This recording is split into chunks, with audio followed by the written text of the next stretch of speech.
ഹരി ഓം. ദശകം 41, ശ്ലോകം 4. മദംഗസംഗസ്യ ഫലം ന ദൂരേ ക്ഷണേന താവത് ഭവതാമപി സ്യാത് ഇത്യുല്ലപൻ വല്ലഭതല്ലജേഭ്യസ്ത്വം ഭൂതനാമാതനുധാ സുഗന്ധിം. പദങ്ങളെ ഒന്ന് പിരിച്ചു നോക്കാം.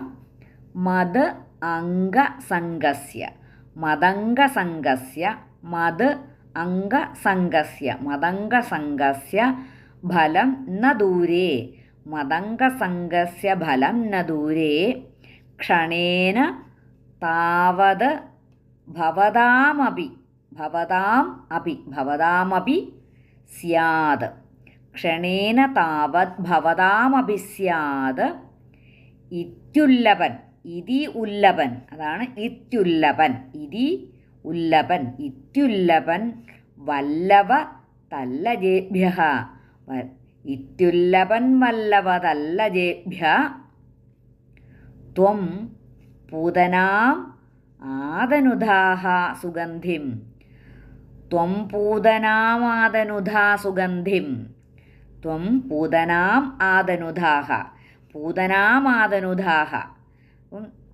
പൂതനാം ആദനുധാഃ. ഒരുമിച്ച് പറയുമ്പം പൂതനാമാദനുധാഃ. അപ്പം പൂതന മാ എന്നെടുത്ത് പറയരുത്, പൂതന മാതനുധാഃ എന്ന് പറയരുത്. ശരിക്കും അവിടെ വാക്ക് ആദനുധാഃ എന്നാണ്. ഒരുമിച്ച് പറയുമ്പം പൂതനാമാദനുധാ സുഗന്ധിം. അപ്പം ശരിക്കും ഇവിടെ മൂന്നാമത്തെ വരിയും നാലാമത്തെ വരിയും കൂടെ ചേർത്ത് വായിക്കുമ്പം അവിടെ വിസർഗം പറയാണ്ട് ഇത്യുല്ലപൻ വല്ലഭതല്ലജേഭ്യസ്ത്വം പൂതനാമാദനുധാ സുഗന്ധിം, ഇത്യുല്ലപൻ വല്ലഭതല്ലജേഭ്യസ്ത്വം പൂതനാമാദനുധാ സുഗന്ധിം. മദംഗസംഗസ്യ ഫലം ന ദൂരേ ക്ഷണേന താവത് ഭവതാമപി സ്യാത് ഇത്യുല്ലപൻ വല്ലഭതല്ലജേഭ്യസ്ത്വം പൂതനാമാദനുധാ സുഗന്ധിം. ശ്ലോകം 4 അന്വയവും അർത്ഥവും നോക്കാം. അപ്പോൾ ഈ ശ്ലോകം 4 ഈ ധൂമം അല്ലെങ്കിൽ ഈ പുക എങ്ങനെ ഇത്ര സൗരഭ്യമുള്ളതായി അനുഭവപ്പെട്ടു എന്നുള്ളതിൻ്റെ ആ അടിസ്ഥാനത്തെ ആണ് കവി ഇവിടെ പറഞ്ഞിരിക്കുന്നത്. അന്വയം: മദംഗസംഗസ്യ ഫലം ന ദൂരേ ഭവതാം അഭിക്ഷണേന താവത് സ്യാത് ഇതി വല്ലഭതല്ലജേഭ്യഃ ഉല്ലപൻ ത്വം പൂതനാം സുഗന്ധിം ആദനുധാഃ. മദംഗസംഗസ്യ ഫലം ന ദൂരേ ഭവതാം അഭിക്ഷണേന താവത് സ്യാത് ഇതി വല്ലഭതല്ലജേഭ്യഃ ഉല്ലപൻ ത്വം പൂതനാം സുഗന്ധിം ആദനുധാഃ. മദ് അംഗസംഗസ്യ, അതാണ് മദംഗസംഗസ്യ ഫലം ന ദൂരേ, എൻ്റെ ആ ശരീരവുമായിട്ട് സമ്പർക്കമുണ്ടായാലത്തെ ഫലം അകലെയല്ല. എന്നുവെച്ചാൽ എൻ്റെ ഭഗവാന്റെ ശരീരവുമായിട്ട് സമ്പർക്കമുണ്ടായാലത്തെ ഫലം പെട്ടെന്നാണ് എന്നാണ്. ഫലം അകലെയല്ല എന്ന് പറഞ്ഞാൽ പെട്ടെന്ന് തന്നെയാണ്. അതാണ് മദംഗസംഗസ്യ ഫലം ന ദൂരേ, എൻ്റെ ശരീരവുമായി സമ്പർക്കമുണ്ടായാലത്തെ ഫലം അകലെയല്ല. ഭവതാം അഭി ക്ഷണേന താവത് സ്യാത്, ഭവതാമപി നിങ്ങൾക്കും, അത് എന്ന് വെച്ചാൽ ആ ഫലം താമസിയാതെ തന്നെ സിദ്ധിക്കും. ഭവതാം അഭി ക്ഷണേന താവത് സ്യാത്, നിങ്ങൾക്കും ആ ഫലം താമസിയാതെ തന്നെ സിദ്ധിക്കും.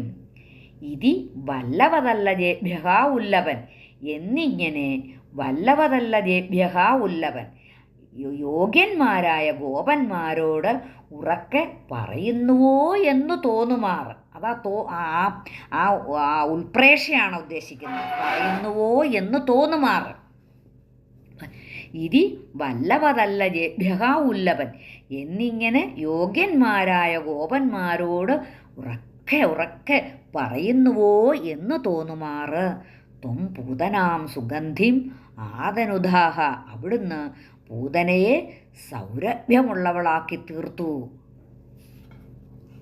അവിടുന്ന് പൂതനയുടെ ശരീരത്തെ സുഗന്ധപൂരിതമാക്കിയതിലൂടെ നിന്തിരുവടിയുടെ സാമീപ്യം കൊണ്ട് സിദ്ധിക്കുന്ന മോക്ഷത്തിന് കാലതാമസമുണ്ടാവുകയില്ല എന്നും അതിൻ്റെ ഫലം പെട്ടെന്ന് ഒരു ക്ഷിപ്രമായിട്ട് സാധ്യമാണെന്നും ഗോപന്മാർക്ക് കാട്ടിക്കൊടുക്കുകയായിരുന്നു. അപ്പോൾ മായാവാസുദേവരൂപിയായ ഭഗവാനെ കൊല്ലാനായിട്ട് സ്തനങ്ങളിൽ വിഷം പുരട്ടി വന്ന പൂതന ഭഗവാനെ ഒരിക്കൽ മാത്രം എടുത്ത് മടിയിൽ വെക്കുകയും മുലയൂട്ടുകയും ചെയ്തതിലൂടെ നിത്യമുക്തയായിട്ട് തീർന്നു.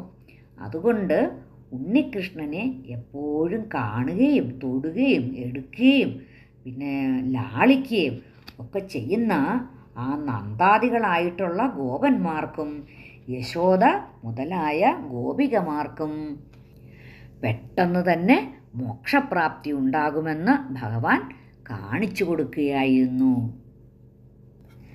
മദംഗസംഗസ്യ ഫലം ന ദൂരേ ക്ഷണേന താവദ്ഭവതാമപി സ്യാദ് ഇത്യുല്ലപൻ വല്ലവതല്ലജേഭ്യസ്ത്വം ഭൂതനാമാതനുധാ സുഗന്ധിം.